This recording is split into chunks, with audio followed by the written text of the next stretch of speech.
When the world first came to know.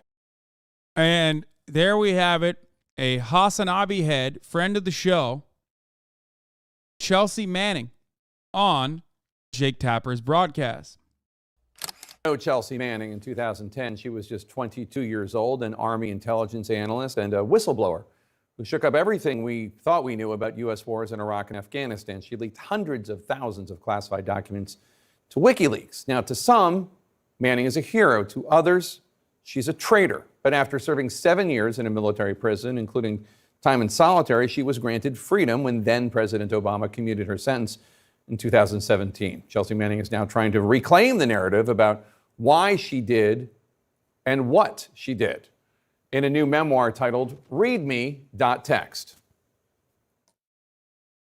Chelsea Manning joins us now. Thank you so much for joining me. Thank you. So the book is about offering your side of the story about why you leaked 750,000 documents, classified and sensitive, to WikiLeaks. What ultimately do you think pushed you to take that extreme step? Right. So what I think it boiled down to was this incredible discrepancy, this like cognitive dissonance that I had between what the public was, and I consider myself a very educated and informed member of the public prior to enlisting in the military and deploying to Iraq in 2010. She's lying. She was a lib. But there was this discrepancy between what we had access to in the public versus what I actually finally saw on the ground and what we as, a collective were really sort of seeing on the ground and experiencing every single day. One of the things that seemed to motivate your action, you write in the book that, quote, we, the occupying military force, didn't actually give a F about the Iraqi people. I have to say that's a pretty sweeping thing to say about thousands of service members. I know men and women who served in Iraq who absolutely cared about the Iraqi people. Yeah, I think that is a general statement, but a general sentiment. But what I encountered was the majority of people. Jake Tapper cannot go for 3.5 minutes without sucking on a boot. Okay, he's like, come on, Chelsea, be honest. I mean, there's so many wonderful men and women who care about the Iraqis. Like, I don't think so. I'm gonna be honest. I think they were forced to do things that they were conflicted on and realized how fucked up it was. And that's usually the best you can expect. But this notion that like the American military went there to be like, yeah, we're gonna save Iraqis. Like, yeah, come on, bro. Like, holy shit. We seem to care less about the civilian population, and we put ourselves first, which makes sense. I work for the government. There's a training video about literally her and how bad she is. You can imagine how awkward it is watching them. That's so funny. Yeah. We know.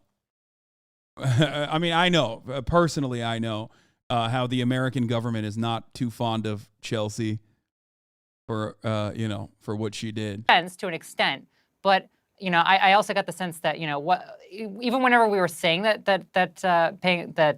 trying to protect or have some kind of involvement of the host nation, nationals, if you will, it seemed to fall to the wayside or be seen as more of a nuisance than as something that we should be concerned about. So the WikiLeaks happened in 2010. In an interview that year by a British television station, Channel 4, a Taliban spokesman said the group would punish Afghan nationals working for the U.S. that are named in the WikiLeaks logs. Now, I don't know of any who have actually been harmed. Right. But did that not worry you at all? I mean, there are individual Afghans and Iraqis who were working with the U.S., trying to help their country, and they were being named, and it might put them in jeopardy to have their names leaked. This actually got fleshed out through the court-martial process. We were obviously. Holy fuck, dude.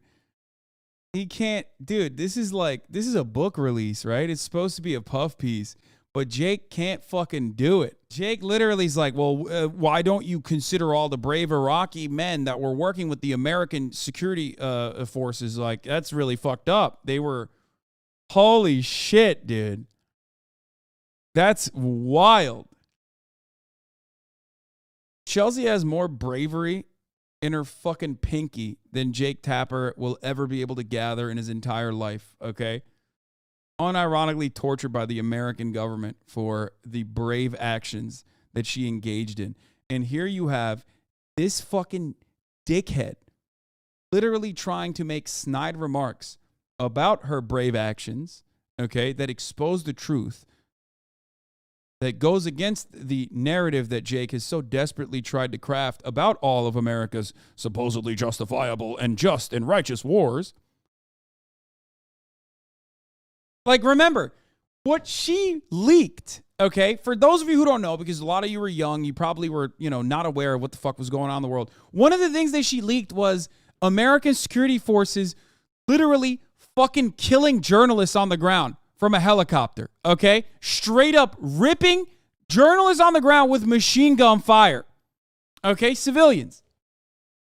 And Jake Tapper, who's supposed to be a journalist, is still trying to find one of the worst ways you could possibly frame this question. That's crazy. Were no informants' names in anything. I think that this was an act. Like, this is literally a fucking counter. It's a State Department propaganda point against Chelsea to like try to soften the blow, or at least an assumption made on the part of the Information Review Task Force that was put together, where they made a statement that it could put people's harms, could put people in harm's way. But I was very careful in, not identifying what is called source identifying information, which is covered under a very different classification and protocol system. There are a lot of traumatizing experiences that you write about from your childhood, from the military, from your prison time. One that I had not heard you speak about before is that you are a survivor of sexual assault while in the military. Last month, as you may know, in a confidential survey, some 36,000 service members said they had been victims of sexual assault. Reports were up 13% last year. That's just what's being reported, of course. Yeah. There are victims out there who, like you, feel like they can't report it because no one will believe them or no one will care. Tell us about that. So yeah, while I was in the military, and especially under Don't Ask, Don't Tell, because this was with I was I was presenting as male, and the other person was a male. So would have been even any kind of relation whatsoever that happened in that time frame would have been impermissible. And also, this was an officer and an enlisted encounter, and it became a non-consensual encounter. And my immediate instinct was to hide it, to cover it up, and to pretend that it didn't happen, and it started to eat at me.